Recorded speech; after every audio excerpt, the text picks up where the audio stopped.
una de las personas que ha reflexionado acerca de si es posible modificar el statu quo, qué papel tiene la socialdemocracia en la transformación de la política, ese es José Ignacio Urquizu. Ignacio Urquizu, que ahora nos va a hablar de un tema tan complejo, porque aquí no hay tema sencillo, tan complejo como es la encrucijada en la que se encuentran los partidos políticos. Es doctor europeo en Sociología por la Universidad Complutense de Madrid y profesor ayudante doctor de Sociología en la Universidad Complutense. Como he anunciado, el título de su ponencia, Los partidos políticos en la encrucijada. Te escuchamos atentamente.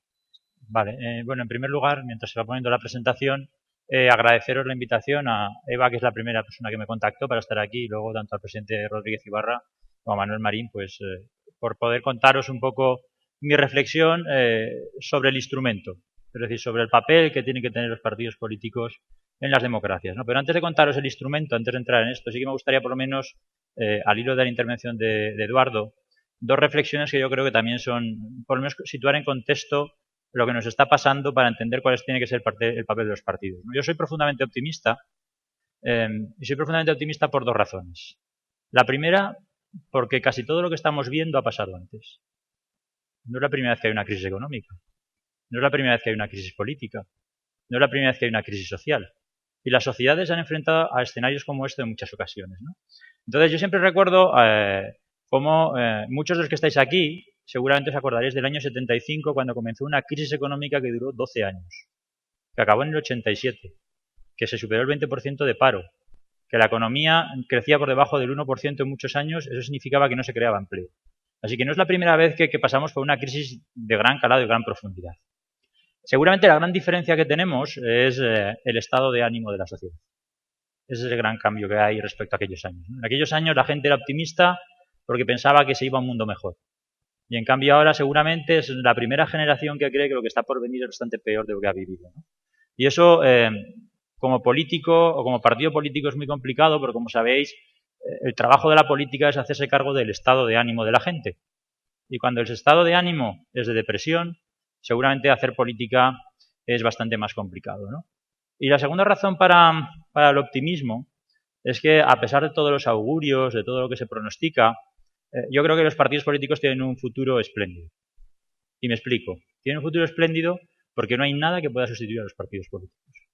Porque no hay ninguna organización social que haga el trabajo que hacen los partidos, que es dar respuesta al conjunto de problemas de la sociedad. Ninguna. Los sindicatos dan respuestas a los problemas laborales. Las organizaciones empresariales dan respuesta a los problemas de los empresarios. Las organizaciones medioambientales dan respuesta a los problemas ecológicos. La única organización que conocemos que es capaz de tener un modelo de país, un modelo de sociedad y dar respuesta a todos son los partidos políticos.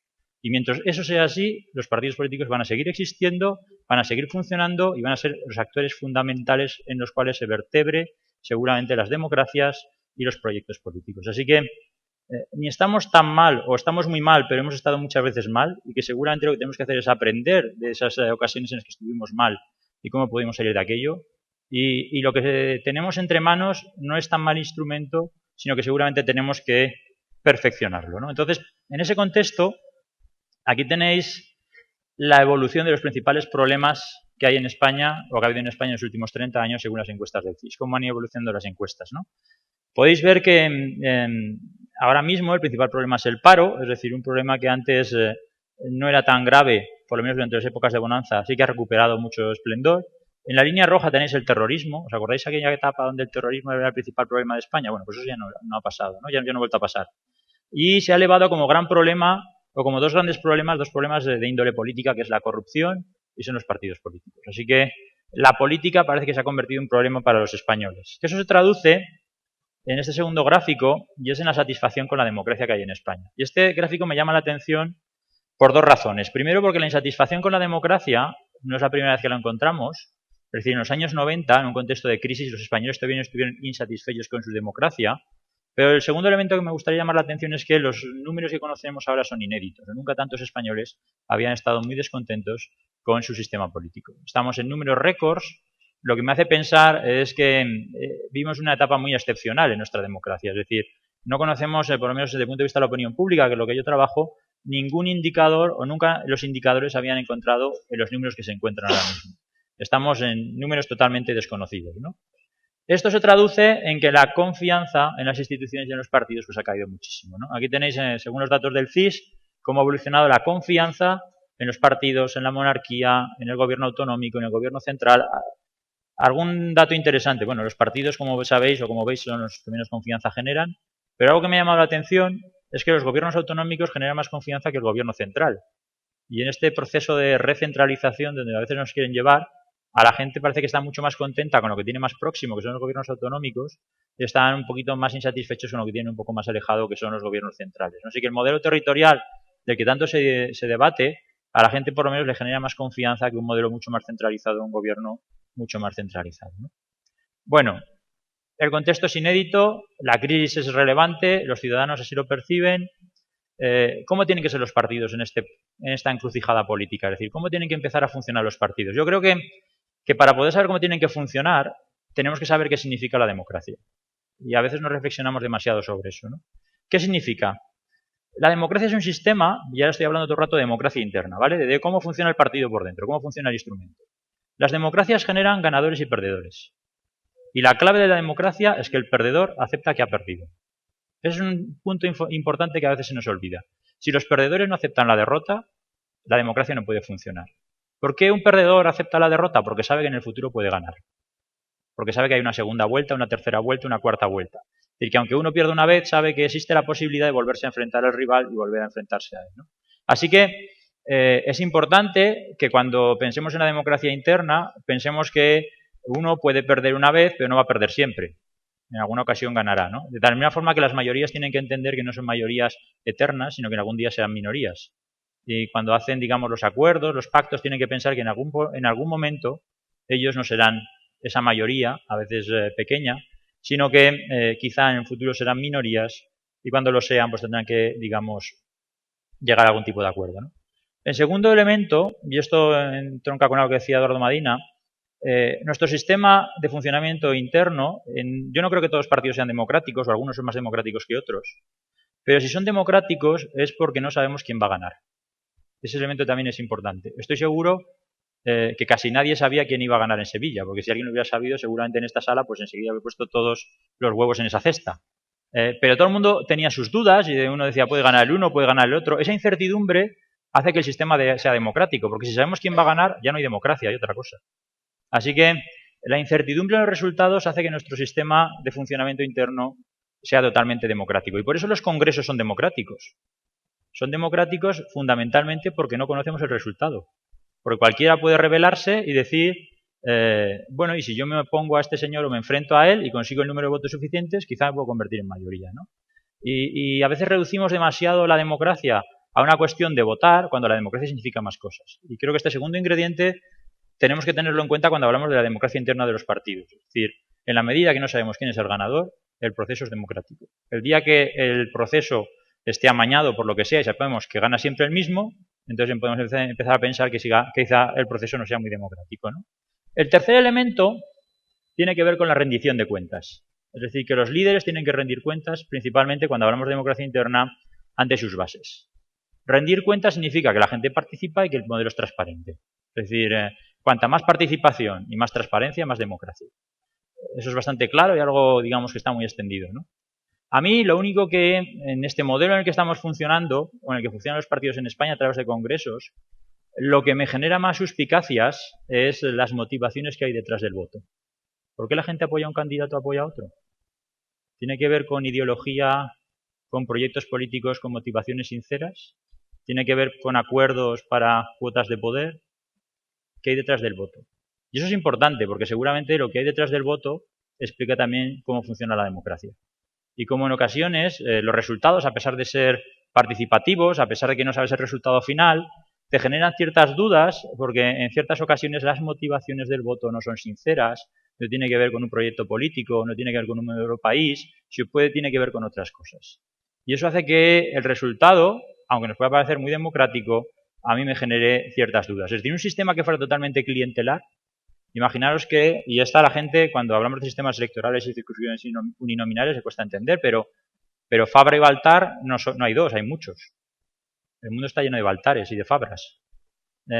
Entonces, ¿qué sucedería si en un sitio tenemos a un grupo de gente que de forma clientelar gana y gana y gana constantemente las votaciones internas? ¿Eso es democrático? ¿No es democrático?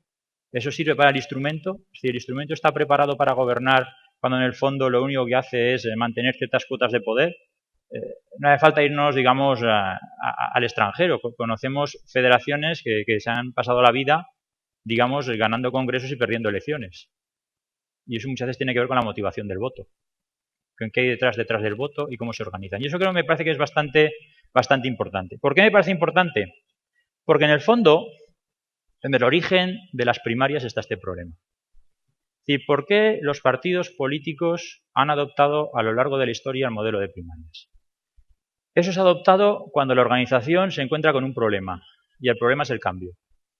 La organización es incapaz de hacer el cambio, de cambiar las cosas. Y lo voy a contar con algunos ejemplos. Las primeras experiencias primarias que nosotros tenemos es de 1912 en Estados Unidos.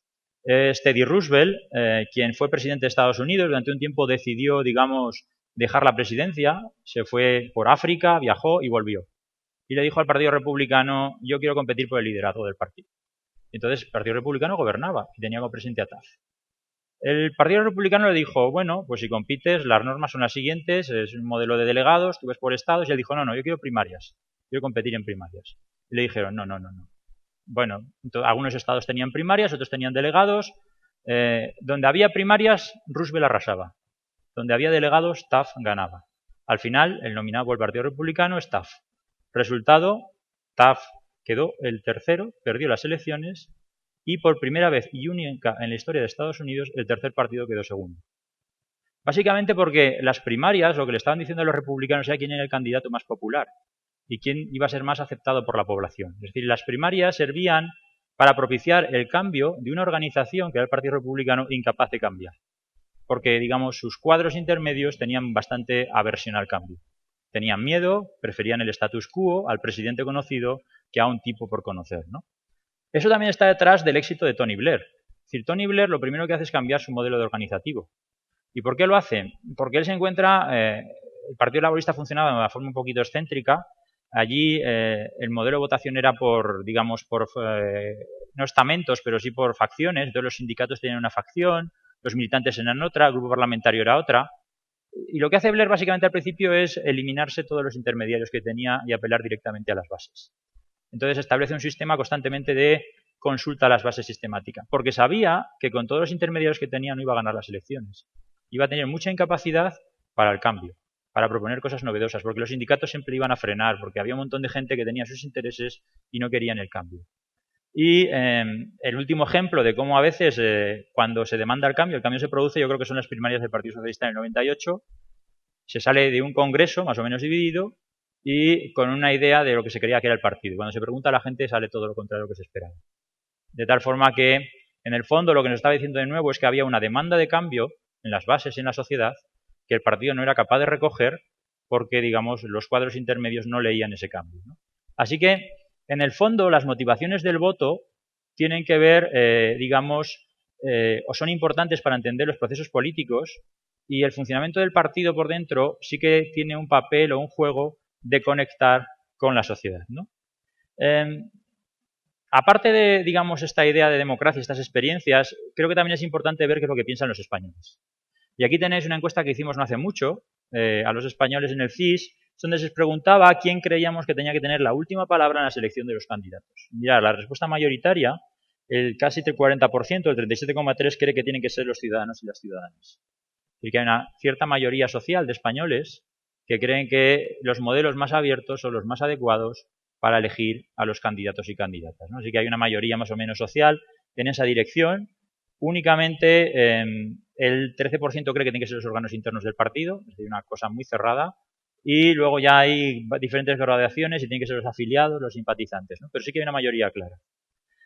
Si vamos a cómo piensan los españoles en función a la ideología, podéis ver que en todas las ideologías la respuesta mayoritaria es la sociedad, los ciudadanos y ciudadanas, y tanto en la extrema izquierda como en la izquierda, como en el centro izquierda, pero sobre todo me gustaría llamar la atención con el centro izquierda, aquellos que se sitúan en el 5 de la escala ideológica. ¿Por qué son relevantes?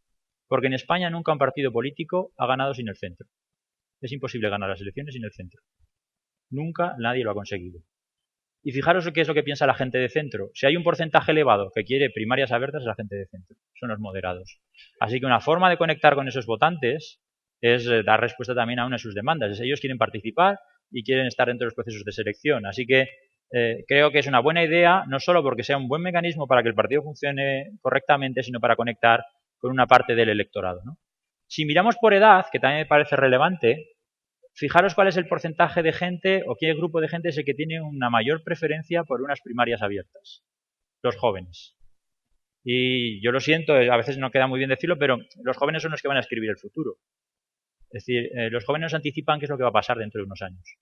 Y si somos capaces de adelantarnos a esos problemas, seguramente habremos resuelto muchas de las cosas que están por venir. Si los jóvenes están en esa opinión, si los jóvenes creen eso, no creo que vayan a cambiar de opinión de un día para otro, es decir, que es más probable que eso se mantenga en el tiempo y que seguramente una forma de conectar con lo que está por venir es adelantarse a esos acontecimientos, ¿no? Y podéis ver que los jóvenes, los menores de 30 años, tienen como 8 puntos de diferencia, 9, dependiendo del grupo de edad, de preferencias porque los procesos sean lo más abiertos posibles y que voten los ciudadanos y las ciudadanas, ¿no? Así que es un modelo, en su origen tiene que ver, o cuando ha surgido en todos los sitios tiene que ver con el cambio, es un modelo que conecta con una parte del electorado importante y es un modelo que nos anticipa el futuro.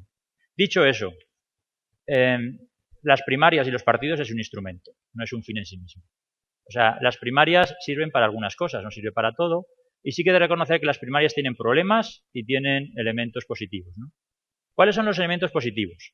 El primero de ellos tiene que ver con la participación, y ese es ese vínculo que se establece entre primarias y movilización electoral.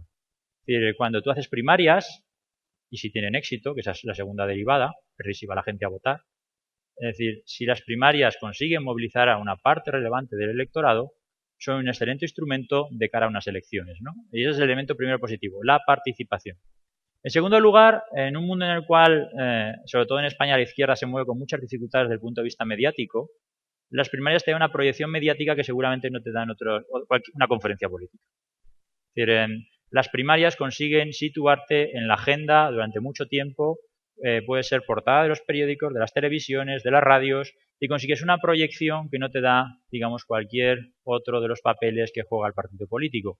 Y eso también hay que tenerlo en cuenta, porque en esa estrategia de movilización política, las primarias te pueden dar un protagonismo que no puedes conseguir de otra forma, ¿no? En tercer lugar, creo que es un importante instrumento para la democracia y para la movilización, porque los votantes saben muchos más. Y voy a utilizar un ejemplo que entenderéis todos. Cuando se produjo el famoso referéndum de la OTAN, aquel tan complicado, ¿qué es lo que hizo Felipe González? Primero convenció al partido y luego a la sociedad. Cuando tú tienes al partido convencido, convencer a la sociedad es mucho más fácil. Así que las primarias es una forma de convencer a los tuyos. De decirles, seguirme, que yo sé hacia dónde voy, yo sé qué modelo de país tengo y hacia dónde os quiero llegar. Y cuando tú has convencido a tu partido, convencer a la sociedad es mucho más sencillo.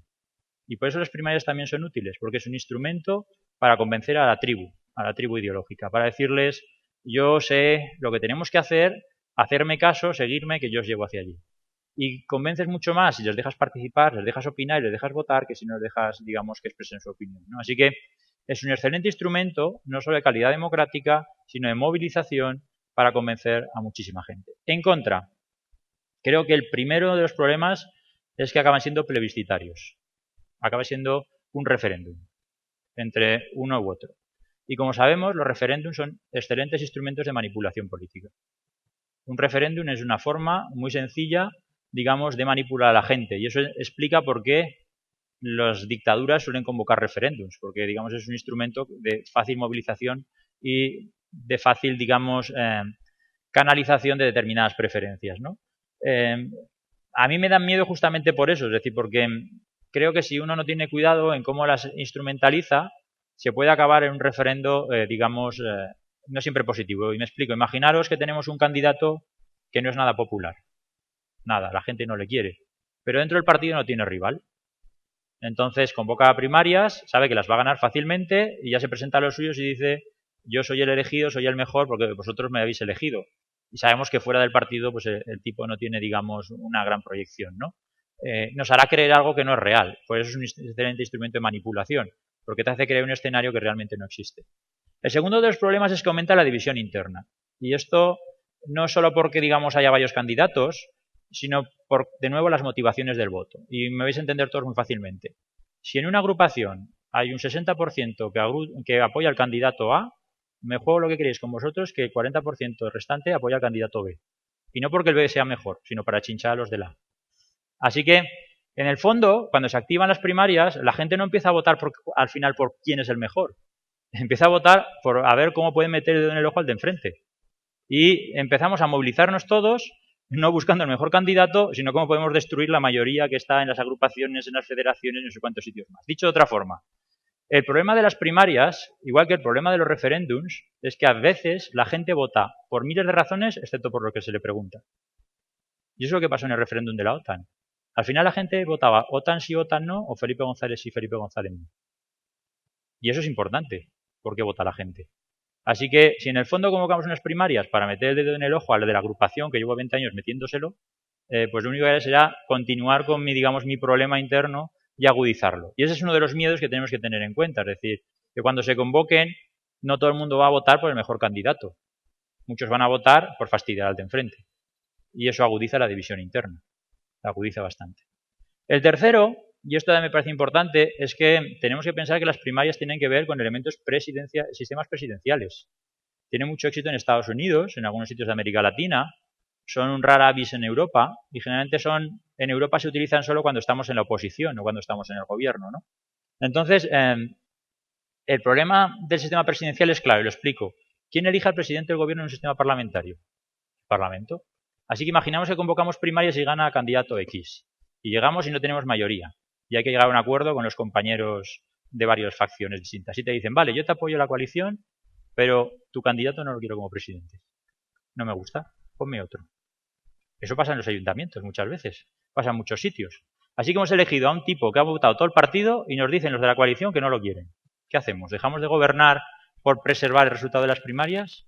¿O gobernamos por mantener, digamos, o gobernamos y sacrificamos a ese señor que han votado todos los militantes? Importante dilema. En un sistema presidencial no hay ese dilema. En un sistema presidencial votas a un candidato, ganas las elecciones, presidente. Pero en un sistema parlamentario estamos hablando de otro sistema político totalmente distinto. Y nos llevará, por tanto, a un escenario en el cual la gobernabilidad y el futuro es un poquito más complicado. Lo que os quiero decir es que las primarias, como la democracia, como cualquier otro instrumento, no es perfecto. Tiene elementos positivos y elementos negativos. Y cuando las utilicemos tenemos que ser conscientes de cómo funciona, de cuáles son sus problemas y hacia dónde nos tienen que llegar. ¿Eso significa, por ejemplo, que mi posición personal es en contra de las primarias? No, para nada. Yo creo en las primarias, o creo que se tienen que celebrar por convicciones democráticas. Es decir, es una cuestión de democracia. ¿Y por qué es una cuestión de democracia? Primero porque la gente las pide y las quiere. Y hemos visto las encuestas ahora mismo, que hay una mayoría social de españoles que creen que la mejor forma de seleccionar a los candidatos es hacerlo de forma abierta, es decir, respondemos a las preferencias de la gente. En segundo lugar, porque es difícil entender que el principal instrumento y herramienta de la democracia no es de una gran calidad democrática.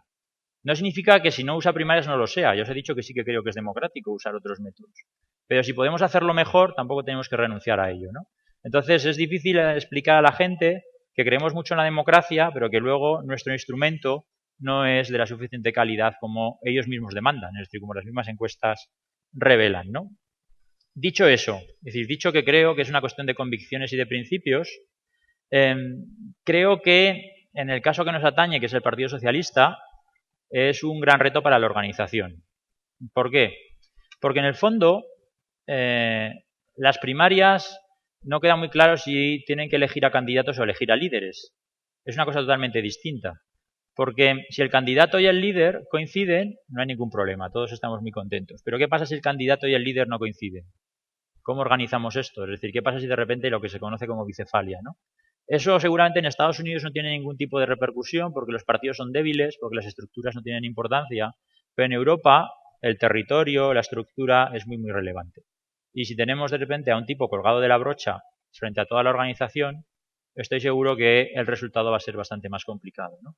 Así que, siendo conscientes de que es una cuestión de convicción democrática o tiene que ver con los principios, tampoco tenemos que dejarnos llevar por, digamos, por esta ilusión y ser conscientes de dónde las estamos aplicando, de cuál es el contexto, de cuál es la organización y cómo funciona por dentro. Porque si seguimos en esta deriva, En el fondo, lo que estamos haciendo es, digamos, cambiar nuestro modelo de partido. Y eso es un debate mucho más profundo que elegir un candidato. Cambiar cómo queremos organizar el partido, cómo queremos que funcione y hacia dónde tenemos, digamos, tenemos que ir. Es decir, cuál es el papel que va a jugar cada uno dentro de la organización y cuáles van a ser sus funciones. Sí que es verdad que cuando se hicieron las primeras en Estados Unidos este debate surgió. Ya os digo, es un debate muy antiguo. Lo que allí se hizo fue cambiar las funciones de los comités de los estados. Hasta ahora, los secretarios de organización tienen una gran tarea que es tener cierto control sobre las agrupaciones. Desde que se hacen las primarias en Estados Unidos, los secretarios de organización, que también existen, se dedican a ganar elecciones. Cuánta gente está afiliada a la agrupación es una cuestión secundaria, o no importa tanto. Porque el secretario de organización, su única meta es que el candidato gane, no tienen otra. Así que es un cambio en la cultura de la organización, en la cultura del partido y en la estructura. Y te lleva a un modelo de partido bastante distinto. Yo creo que eso tenemos que ser muy conscientes del proceso en el que nos podemos ir metiendo, ¿no? También para la reflexión, en el 2004, en el 2008, no escuché a mucha gente pedir primarias. Y esta es una segunda reflexión.